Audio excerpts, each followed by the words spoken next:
Voter তালিকা থেকে বাদ পড়া নাগরিকদের পুনরায় তালিকাভুক্ত অন্নপূর্ণা যোজনায় প্রকৃত উপভোক্তাদের অন্তর্ভুক্তি সহ একাধিক দাবিতে বৃহস্পতিবার হেমতাবাদ ব্লক কংগ্রেসের উদ্যোগে ব্লক উন্নয়ন আধিকারিকের কাছে গণ ডেপুটেশন কর্মসূচি পালন করা হয়। ডেপুটেশন কর্মসূচিতে ব্লক কংগ্রেসের নেতৃত্ব অভিযোগ করেন, ভোটার তালিকা থেকে নাম বাদ পড়া বহু নাগরিক ট্রাইব্যুনালের দ্বারস্থ হলেও বিভিন্নভাবে হুমকির মুখে পড়ছেন এবং সরকারি পরিষেবা থেকে বঞ্চিত হচ্ছেন। তাদের দাবি, কোথাও বাবার নাম ভোটার তালিকায় থাকলেও ছেলের নাম বাদ পড়েছে, আবার কোথাও এক ভাইয়ের নাম থাকলেও অন্য ভাইয়ের নাম তালিকা থেকে বাদ দেওয়া হয়েছে। এই ধরনের ঘটনাগুলি সরজমিনে তদন্ত করে দীর্ঘদিন ধরে ভারতে বসবাসকারী নাগরিকদের নাম দ্রুত ভোটার তালিকায় পুনরায় অন্তর্ভুক্তি করার দাবি জানানো হয়। এছাড়াও কংগ্রেস নেতৃত্বের অভিযোগ, অন্নপূর্ণা যোজনার তালিকায় প্রকৃত দরিদ্র পরিবারের নাম বাদ পড়লেও সরকারি কর্মচারী ও স্কুল শিক্ষকদের পরিবারের সদস্যদের নাম অন্তর্ভুক্ত রয়েছে। তাদের দাবি, যারা আগে লক্ষ্মীর ভান্ডার প্রকল্পের সুবিধা পেতেন তাদের সকলকেই অন্নপূর্ণা যোজনার আওতায় আনা হোক। ডেপুটেশন কর্মসূচিতে কেন্দ্র ও রাজ্য সরকারের বিভিন্ন নীতিরও সমালোচনা করেন কংগ্রেস নেতারা। তাদের বক্তব্য, সাধারণ মানুষের স্বার্থে উত্থাপিত দাবিগুলি দ্রুত কার্যকর করতে প্রশাসনের উদ্যোগ নেওয়া উচিত। এদিন কি বক্তব্য উঠে এসেছে শুনুন।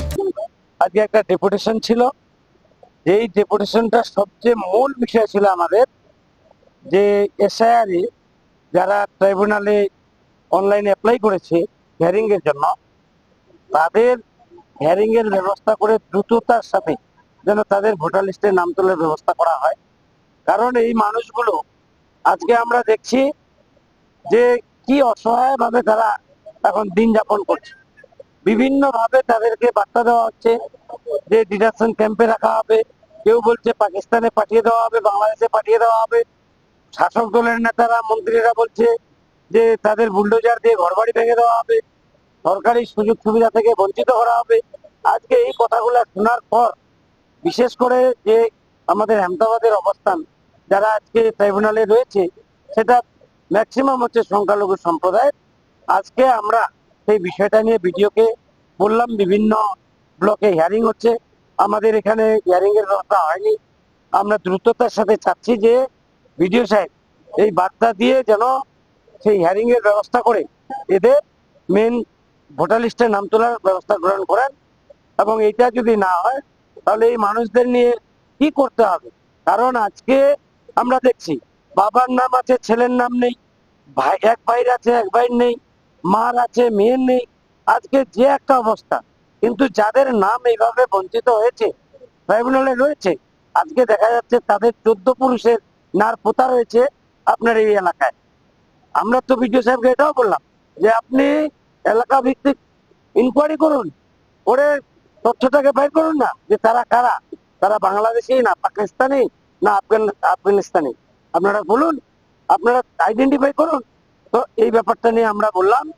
দ্বিতীয় ছিল আমাদের অন্নপূর্ণা যোজনা, যেটা সরকার বলছে স্বচ্ছতার সঙ্গে হবে, ইয়ে হবে, বাছাই হবে, যারাই হবে, মানে এদেরকে আজকে অন্নপূর্ণা যোজনা যারা আজকে এখানে ক্যাম্প হলো ব্লকে, মানুষ এখানে আসে জমা করলো, তারপরে বলছে অনলাইন করতে হবে, কখনো বলছে হার্ড কপি করতে হবে, কখনো বলছে পঞ্চায়েতে জমা দিতে হবে।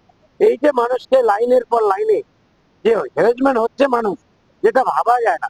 আমরা তার জন্য বললাম যে আপনারা স্বচ্ছতার কথা বলছেন, আমাদের কাছে রিপোর্ট আছে, আমরা প্রমাণ করে দিতে পারবো। চাকরিজীবী যারা ব্লকে চাকরি করে, বিডিএতে আপনার ডিএম বলছে চাকরি করে, মাস্টারি করে, সেই পরিবারের বউরাও আপনার হচ্ছে এই অন্নপূর্ণা যোজনার টাকা পাচ্ছেন। কিন্তু এরা বলছে স্বচ্ছতার সঙ্গে আমরা করি।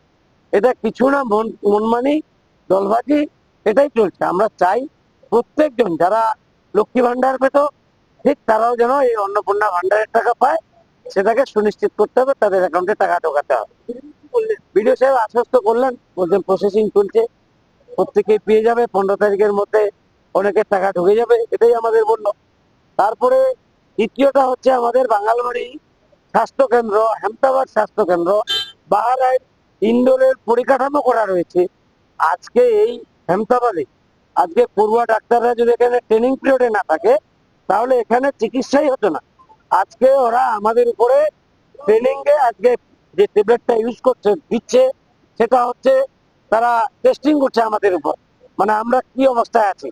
আর এখানে রুগী আসলেই ডাক্তার নেই, ভর্তি নেই, প্রাইভেটে রেফার করে দিচ্ছে। তার আমরা স্থায়ী একটা সমাধান চাচ্ছি, যেন এখানে মানুষ পরিষেবা পায় হসপিটালে। এটাই আমাদের একটা দাবি রয়েছে। দাবি যদি না মানা হয় আমরা বৃহত্তর আন্দোলনে নামবো। জাতীয় কংগ্রেস হচ্ছে আন্দোলনই হচ্ছে কংগ্রেস। কারণ ব্রিটিশের বিরুদ্ধে আন্দোলন কে করেছিল? জাতীয় কংগ্রেস করেছিল।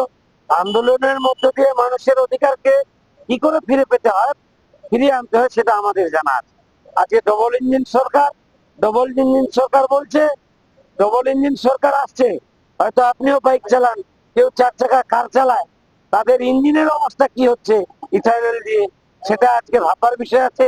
আজকে যে লুট চলছে, মানুষকে আজকে ভুল বুঝিয়ে পেট্রোলের দাম কমবে, ডিজেলের দাম কমবে, এই যে মানুষের দৈনন্দিন জীবনে যে আজকে একটা মানে নৈরাজ্যকতা নেমে এসেছে, মানুষ যে আজকে যে সুস্থভাবে বাঁচতে পারছে না, আজকে একটা তার এক্সাম্পল, তার প্রমাণ। বিভিন্ন ভাবে লাইনে যাও, অমুক জায়গায় যাও, অনলাইনে যাও, আবার কৃষক বন্ধু এটাও নাকি এখন আবার নতুন করে আপডেট করতে হবে।